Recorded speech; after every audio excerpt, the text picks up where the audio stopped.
In the autumn of 1621, a Mughal column marched along the banks of the river Beas, expecting to crush a troublesome Sikh Guru and a small band of followers. But what actually occurred no one could have expected, with the Mughal governor, his sons and hundreds of his allies lying dead on the battlefield, and a new military power starting its dominance in the region of Punjab, located in northern India.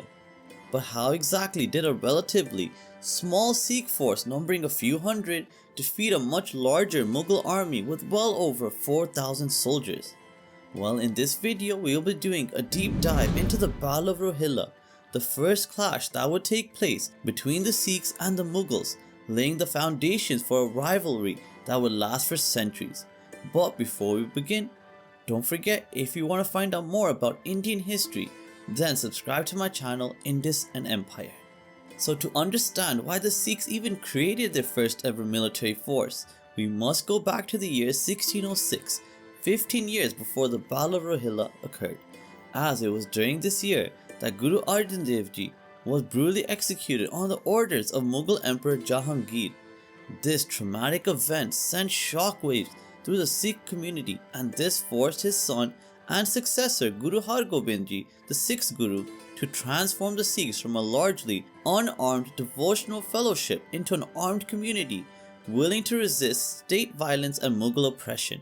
And the doctrine of Miri and Piri was established, symbolized by two swords, one for temporal power and one for spiritual authority. And based on this doctrine, Sikhs would become spiritually enlightened beings who were willing to fight with the sword when necessary. And from this point onwards, the Sikhs began to train in hand-to-hand combat, horse riding and other important elements of war. And year by year, the Sikh army began to grow and become more powerful, with the local Mughal officials watching this developing military force with increasing alarm and concern. And in the year 1621, Sikhs began to settle in the village of Rahila, a region that belonged to Guru Arjan Dev Ji and should have rightfully been inherited by his son Guru Hargobind, with the Sikhs and the Guru hoping to build a life and community within the abandoned ruins of this unused site. But this ran directly against the interests of a local Hindu lord named Bhagwan Das, who declared possession of the land for himself, viewing it as a potential trading post with its close boundary to the Beas River. Therefore, to secure his land and to send a message to all the Sikhs who wanted to set up residence in Rahila, he gathered a small force and launched an attack on the Sikh encampment. But the Sikhs were a community of trained warriors now, and they stood their ground, putting up a fierce resistance. And in the clash that followed, Bhagwan Das was killed, along with much of his force. A moment Sikh narrative portrays as both self-defense and karmic retribution for his enmity toward the Guru's house. But the death of Bhagwan Das was not the end of the land dispute, as it only opened the floodgates for a more powerful and devastating enemy to come forth to face the Sikhs.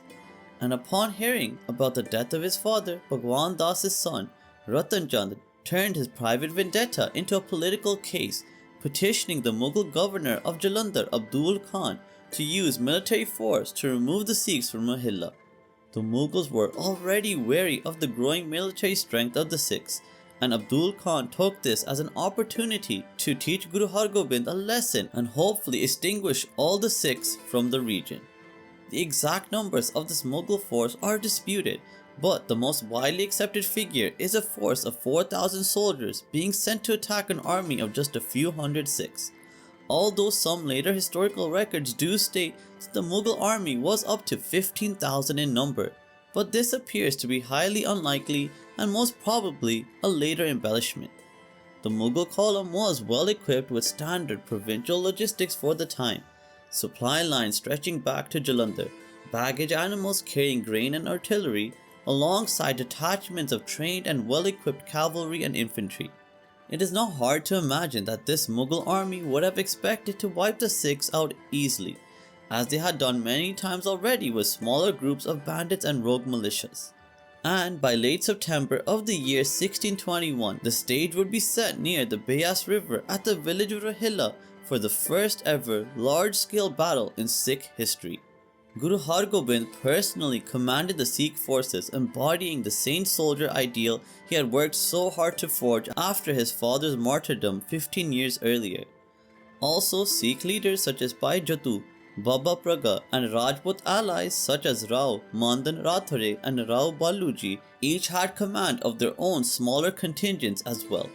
And on the Mughal side, the governor Abdul Khan rode with his sons Nabi Baksh and Karam Baksh, backed by Ratan Chand and Karam Chand, the Hindu rulers of the region.